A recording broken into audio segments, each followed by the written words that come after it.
are you today? Good. Good. What's been happening this past week? Um, my mom is back to her old ways, so same old Kathy. Nothing's different. Yeah, her boyfriend started coming back around again, so Really? I feel like that led to that. Yeah. So I just can't even be bothered. I can't be bothered. Like, what's the point anymore? Yeah. Okay, so let's break this down. What actually? So when did your mom's boyfriend come back around? Today's Friday. I want to say like Sunday evening. Like it was almost like he was a thief in the night. Like he came back at like 11:30, 12 when he thought everybody was sleeping. Yeah. But I clearly heard him come into the house because he was high per usual. But luckily my brother was sleeping and he didn't really see him, which I'm really happy about. But I don't know, my mother had a thing with drug addicts. I just don't get it. Like I told you before, my father was a drug addict, and now her current boyfriend is a drug addict. So it's like, are you on drugs? Yeah. Like, what is it with you and drug addicts? I just don't get it. Yeah. So let's go and put yourself in your mom's shoes. What do you think she sees out of it? What is she getting? Out of a relationship with her boyfriend? Mm-hmm. A man. Mm-hmm. It doesn't matter what the man does, who the man is, as long as it's a man. Yeah. I feel like she's constantly looking for love. Even like with her having kids, like my mother wasn't fit to be a mom. Like I don't know what made her think it was okay to even have kids if she didn't want kids in the first place. Mm-hmm. She doesn't act like she wants kids. She's just like slaves. Yeah. So I feel like she's just constantly searching for love. So she thought she would get love out of us, and she did. Well, at least I can speak for myself. My brother loves her because he's so young and he doesn't know any better. But yes, I do love my mom, but to a certain extent. Like it seems like she, from what you're saying, she needs to have validation from other people, right? So from men particularly, and also she kind of thought having kids would also validate her. Yeah. But from her actions, she's not getting the validation she wants from her kids. Right, so she's getting it out of a man. Yeah. You seem bitter about that. I do, only because like I see how it affects me and how I deal with men, because like I showed you before with my father walking right past me like I was some stranger in the street, and the man that she has brought into our lives, even like she's been with this guy for like 10 years, but I mean there have been other men. Yeah. Like it's not only him. It's like been on and off? No. There's been other men. Okay. As far as she's concerned. Yeah.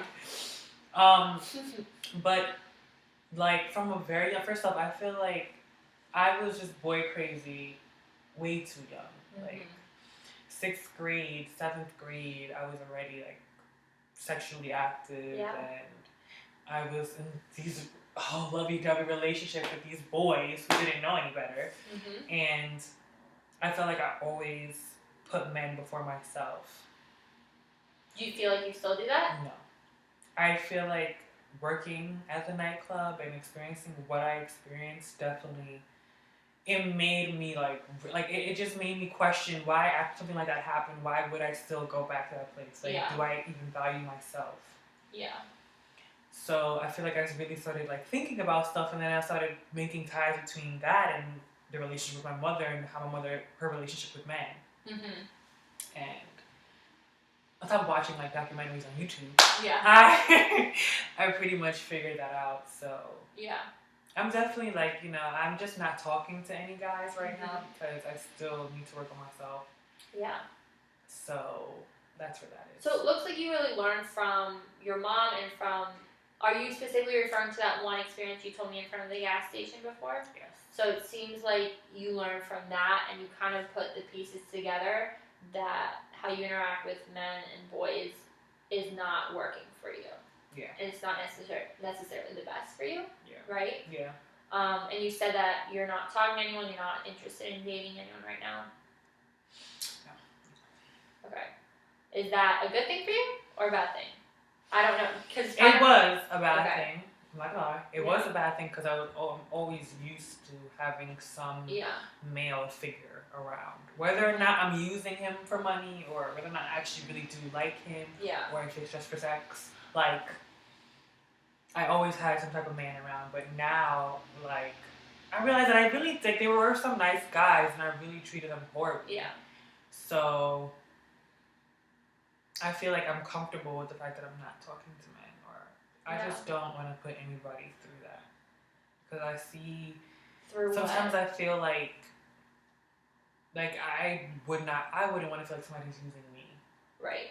So I don't want to make anybody else feel that way, and I Yeah. see like with past relationships my mom has had, where she's using the men, because the men that weren't he's not my stepfather, even though she likes to say that, my Yeah. stepfather, the men that weren't him, she was using them for money Yeah. to help his drug problem, Yeah. and a lot of them were nice men that I Yeah. preferred over him. Yeah. But they just got dumped on the wayside, so I don't want to do that to anybody. Yeah.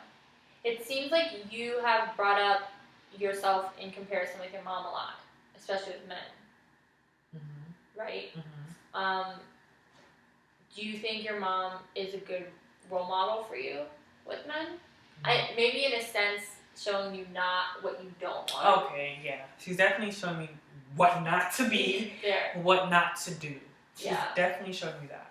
Yeah. Yeah, that's about it. Like, that's all I've learned from her. Yeah. I've learned how to use men from her. Mm-hmm. Use people to get what I want. I don't think that's a good thing. Mm-hmm. It seems like you've learned what works and what doesn't work.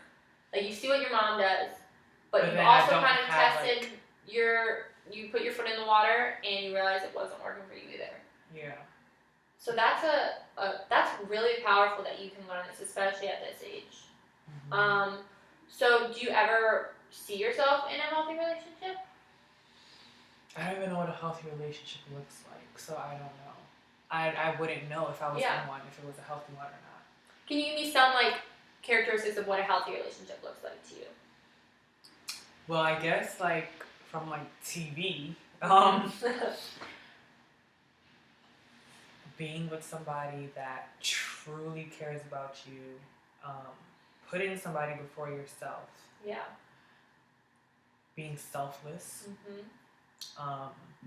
Just loving somebody unconditionally. Yeah. Just having I feel like it's just like having a best friend and a lover all intertwined. Yeah.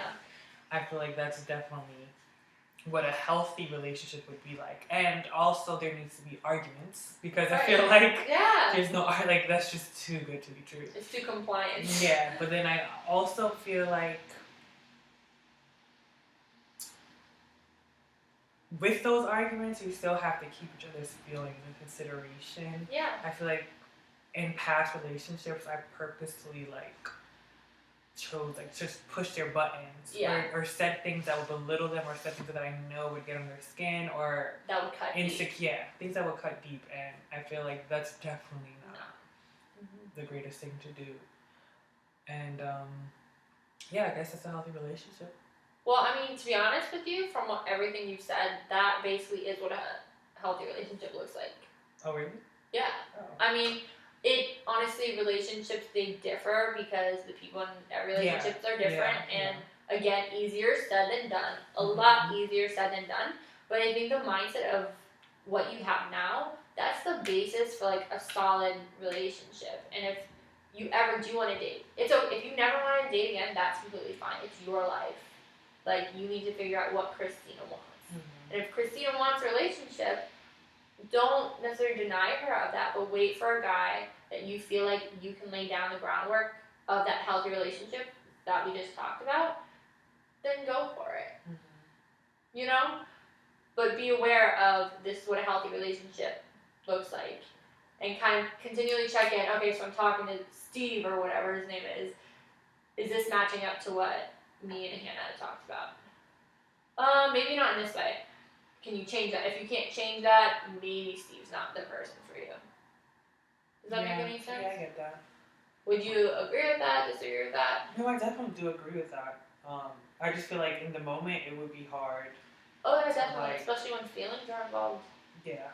I feel like it would be very, very hard. Even if I feel like there was times where I knew I was in a healthy relationship, but because I thought I loved that person so much, I just overlooked it, and I'm afraid of doing that again. Yeah. Maybe then taking the relationship slower. Seeing who they are as a person before you jump into anything. Yeah. Maybe being their friend first is what will work for you. Mm-hmm. Yeah. So I think you definitely have a good idea what a healthy relationship is, and I think it's great you're taking time to figure out who you are. I think everyone needs to do that. And you don't need to be in a relationship to do that at all. So I'm sorry that your mom is back to her old ways. I'm not. It makes it easier. Easier to do what? It makes it easier to leave. Are you leaving? Yep. Where are you going? So I'm gonna be staying with my grandmother. Awesome. I'll help her out a little bit, but you know, she told me like the only way that I can stay there is if I go back to school. If I start going to school, I mean, come on, I want to go back to school. That's what you mentioned last, so it's like exactly. this perfect thing. I want to go back to school, so it's like this is just amazing. So her acting like before when she was, you know, being really sweet and really nice, it really like made me question like, yo, did like she really change, or is it only a matter of time? Yeah. Because my grandmother said this from a while ago, so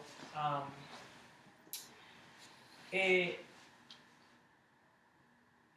definitely like makes it easier for me to leave, like her going right back to Kathy's old ways. Yeah. But then again, there's my brother, and I do not want to leave him there.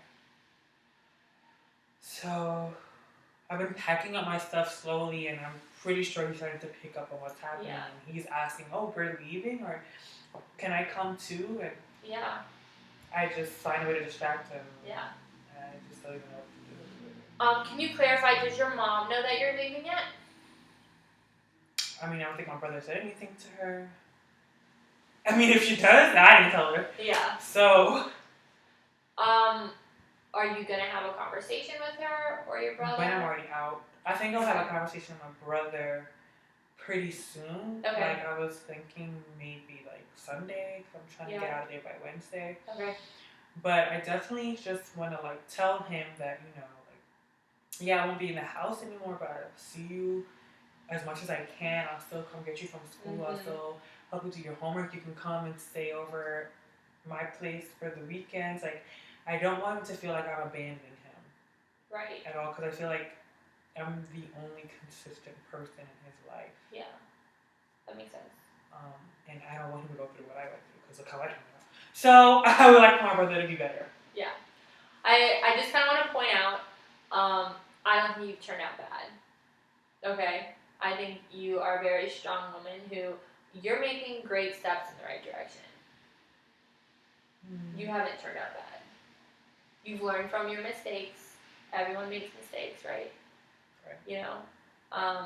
Whether they be huge mistakes or small mistakes, everyone makes mistakes. But you being here, you're on the right step to making your life be what you want it to be. Second of all, so I'm hearing that you're saying your biggest concern leaving is it's going to just be devastating for your little brother. But you want to offer him support by giving him chances to come see you over the weekend, to you taking him out after school. How do you think he's going to react to all of that? I don't know. I definitely think he's gonna be sad. Yeah. Cause like, I mean, usually the day is I'll go to work. After I leave work, I go pick him up from school. My mom usually takes him to school. It's the only thing that she does. Yeah. But I'll pick him up from school. We go back home. I'll help him do his homework. Yeah. And then I make sure he took a shower. After the shower, he can have like a little time to watch TV, to play games, whatever he wants to do, and then he has a strict bedtime. Yeah. 9:30, the latest, he goes to bed. Yeah. And I tuck him in every night. And I feel like that's probably going to be hard for me also, like not doing that ritual. Do you think that during the week, because you said your grandma lives close to your mom, or close to your house now, do you think you could go over and do that? when you're I not could, but doing work or in I don't school. know if I'd have time to, like, realistically, like, I couldn't do it every night. Yeah, of course. I couldn't do it every night. Maybe I'll do it where, like, once or twice a week, like, Yeah. there's set days where I'll come, Where he knows. where he knows that coming. I'm coming. Christina is coming. Yeah, but I don't know. I think he'll get used to it. Like, I mean, most people don't really like change. I don't like change for one. Yeah. But you know, you get used to it, especially when Right. you're changing for the good, or you're doing something good for yourself. Right. I would love, like, if I could take him with me, but he's not my child. Yeah. So. Do you think eventually he'll be able to move in with you and your grandma? I mean, maybe if by the time that he would be, I wouldn't be living there anymore. Hopefully, I'll have a place of my own. But I don't know. Like, I would hope that my mother would see that she can't do it on her own, and might ask me to take him. Yeah. And I'd be more than willing to. Yeah. But anytime I've tried to have a conversation with her, it's, oh God. With your mom or your grandma? With my mom. Yeah. It's, my grandmother loves him, like Yeah. he's her own grandson. But yeah, no. It'll be interesting to see how your mother reacts once you leave. I think it'll be very eye-opening to her to see how much you do. Mm-hmm. And I think, in a sense, hopefully she takes that and she appreciates you for what you've done and how you've raised your brother. And then maybe she'll even be more compliant to be like, Bianca or Christina, I can't take care of your little brother. Mm-hmm. You know, like, you need to take care of him. I mean, you never know what's gonna happen. Yeah. But I'm just like, I don't know. But you're excited for the move? I can't. Yeah. Wait, I can't wait to get out of there. Like, it's beyond time. Yeah. And have you signed up for classes yet, or are you still looking at schools? No, I definitely want to go to Brooklyn College. Okay. It's like 30 minutes by train. It's not that far Yeah. away from me. What are you gonna be studying? I was looking into nursing because I feel like I was always good with science, good with math. Yeah. But then in high school, I went to college, they're completely different. But I've had books for like the past couple of years, like college level books in science and maths, and I've really been like looking at them when I've had chance to, and I feel like it wouldn't be hard for me to transition. Yeah. But I definitely like kept my mind going, even though I haven't been in school for like the past 3-4 years. But I'm really excited. Yeah. Like You seem very eager to learn. And yeah. Like when I was in high school, I didn't think I appreciated free education. Right. So, now that I'm paying money for it, yeah. So your emotions towards going to school, would you just say it's excitement, or what other emotions are you feeling about it? I'm definitely excited. I'm definitely like nervous because I don't know what to expect. Yeah. I'm hoping that maybe I can make friends. Yeah. Going because I told you I don't have much friends, and a lot of the friends that I did have in high school, they went off to college. Yeah. And a lot of them are graduating from college now, and they have either jobs lined up for them, or they have all these other things going on for themselves, and it kind of felt like I was left behind. Like, yeah. I feel like after high school, like my life just stayed in that one moment. It was like a pause. Everybody else is growing. Going on. Yeah. Yeah. So, I'm definitely excited. I feel like that pushes me more also because I see where people that I either grew up around or, just friends that I've had and where they're at in their lives. And I'm like, wait, I want to be there too. Like, yeah. I don't feel like not going to school has made me appreciate it even more. So I know when I go back, it's going to be like no BS. Like, I'm really going to take it seriously, do what I have to do, hopefully finish earlier than I planned. I'm looking into getting like an internship at like local hospitals and stuff, like just to get myself out there. And like I said, I want to get a place. Maybe I won't live in New York because it is way too expensive. Right. Maybe I'll live in, I don't know, maybe Virginia. I don't know. But wherever I do go, I definitely want my brother to go with me. Yeah. So I'm just trying to set myself up so that he can like have a better experience. Like the project isn't all there is to life. And unfortunately, we were raised in a family where that's just all we want to do. Nobody's trying to anything one. The ones that we did, nobody speaks to them because they betrayed the family. Right. So I guess I'll be the one that betrayed the family because I want more for myself. Yeah. But I don't want my brother to settle. I refuse to let that happen. You know what? I think it's been really cool seeing you throughout these 5-6 sessions and how much you've grown in like your perspective of life. Your first session here, you didn't even want to be here. And now you're sitting here talking about you're going to school, you're out of your mom's house, you're moving forward with the voices you're hearing. You know what I mean? You're taking all these steps and it looks like you've kind of stopped looking at the past, or not even in the past, but you kind of hit the play button of your life again. Because like you said, you were just in this big pause for 4 years. So it's been really cool to see you start wanting to hit the play button and you're taking the steps to do that. And so that's really admirable, I think. Thank you. Yeah, definitely. So with the voices, I know that you went to a therapy session this past week. How was that? That was interesting. I liked it more than I thought I would. Yeah? To be honest. What did you guys talk about? She more so like introduced herself and like she spoke about, I guess, like her experiences in terms of like her knowledge and all that, and her background and the whole nine. And then she just like started just having like a regular conversation with me, like how we do it. Yeah. And then I'll be seeing her again next week. But I don't know, like I know that I mean, like I told you, I know that there's something wrong. I feel like she knows. Yeah. But she still has to like go further. I guess Yeah. like I told her about the voices and stuff, and I told her about how, you know, sometimes my brother gets me really frustrated. How it really gets under my skin, and the bad voice comes in, and I told her about the good voice. But then like I also told her, like, you know, even though like the good voice was really like my only friend, like the bad voice definitely does outweigh it a lot of times. Yeah. And I feel like it's almost like I get out of, like, it's like an outer body experience whenever it happens. Like I feel like I literally like have to like hold my hands down or hold myself like from throwing him out the window. Yeah. How did it feel saying that to your therapist?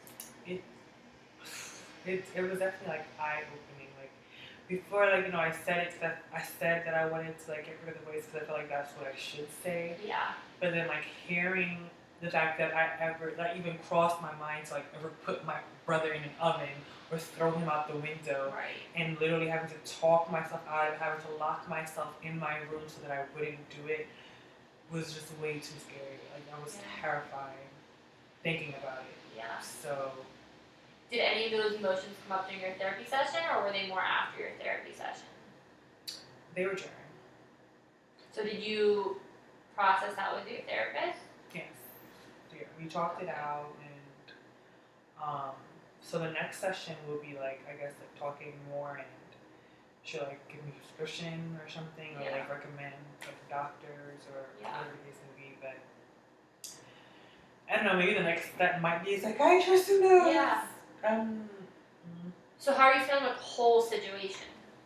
What, like With before the therapy? voices, going to therapy, maybe having to take medications, at least that's what you mentioned. Going to therapy wasn't as bad as I thought it was gonna be. Like I said, the voices, like I'm ready for them to go.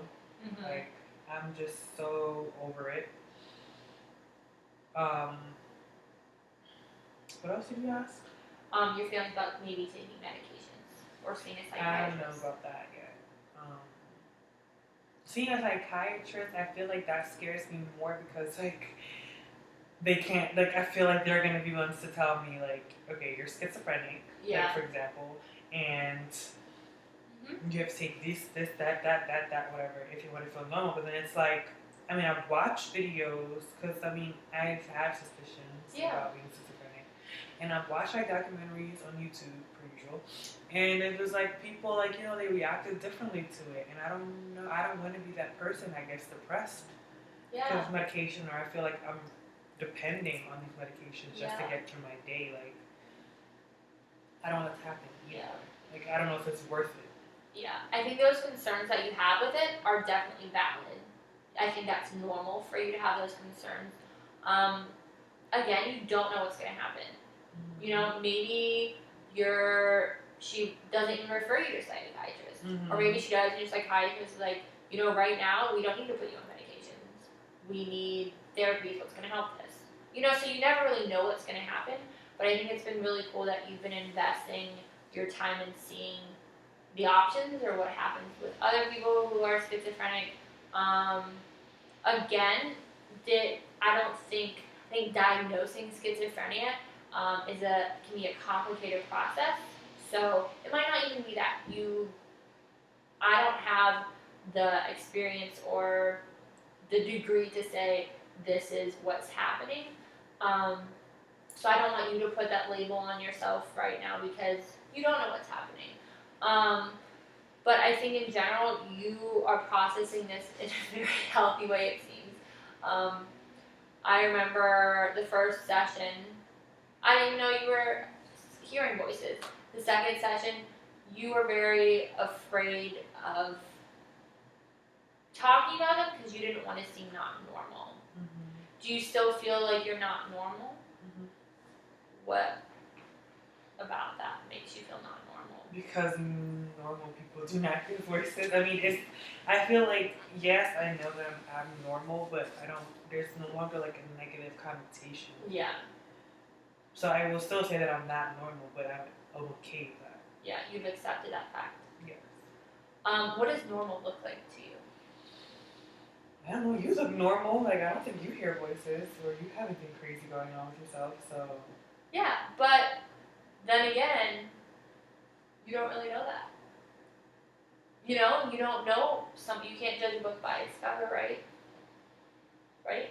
So I think there's a lot of people that have issues. I don't think personally anyone's life is normal. You define what is normal in your own life. For you, for the past, how many years, 5 years, hearing voices, that has been your normal. Doesn't make it good or bad, but that's your normal. My normal might be completely different. That doesn't make me more of a person and you less of a person. It doesn't make you more of a person or me less than a person, right? Yeah. It just means we're different. How do you feel about that, or what do you think about what I just said? That makes sense. You seem kind of hesitant about it. No, it does. It makes sense. It's just like it's just different than how I thought. Yeah. So. What do you think? That there's people who are normal, there's people who are weird. Like, I just think that's just what it is. Yeah, and you know that's completely okay. That's what you think. That's your opinion. You're totally validated to think that way. How are you feeling about us ending our sessions? I feel like maybe last session, like I was freaked out about it, but I'm okay with it now. I just don't want to become like one of those people who has like a therapist, for example, for like their whole lives. Yeah. Like, I want to be able to handle things on my own. So. Do you believe that one day you'll be able to handle things on your own? I do. I just don't want to become dependent, like I said. Yeah. But I definitely do think like I'll be able to handle things on my own. Once I get this under wraps. Yeah. Yeah. I think that's a healthy perspective to look at it that way. So yeah, I think I know I've said this to you before in other sessions, but it's been really cool to see you open up, and it's been like a real privilege to see you grow and to see you be vulnerable, because I know for you being vulnerable is a really hard thing to do. So I just really want to applaud you on that. I am so happy that you've come to terms and you have taken the steps to improve your own life. You made all the decisions. It's all you. I didn't do any of it. I just sat here every week for a half hour and we talked about it, right? You were the one that did this. You deserve to be really proud of yourself for taking steps and putting yourself in an environment where you will thrive in at your grandmother's. You're going back to school. You know, you're making all these plans for your future, and I think that's just a really inspiring thing for me to see as your social worker. I see a lot of people who they don't make it as far as you. They don't even come to the second session. So it's been really cool to see you stick through, especially because your mother referred you here. So yeah, I think. Thank God she did, right? Right? Your mom did one thing, right? But yeah, I think it will be really interesting to see how your relationship with your therapist goes and what happens in the future. And if you're comfortable with it, I would love to have maybe a follow-up session in a couple months or talk to you on the phone. You have my number. If you ever are in a situation where you need that support or guidance, feel free to call me. If I can't talk at that moment, we can set up a session to talk about it. Yeah, do you have any comments or any last words? Thank you. No problem. It's been really awesome to get to know you, and I really Same. wish the best of luck for you in the future.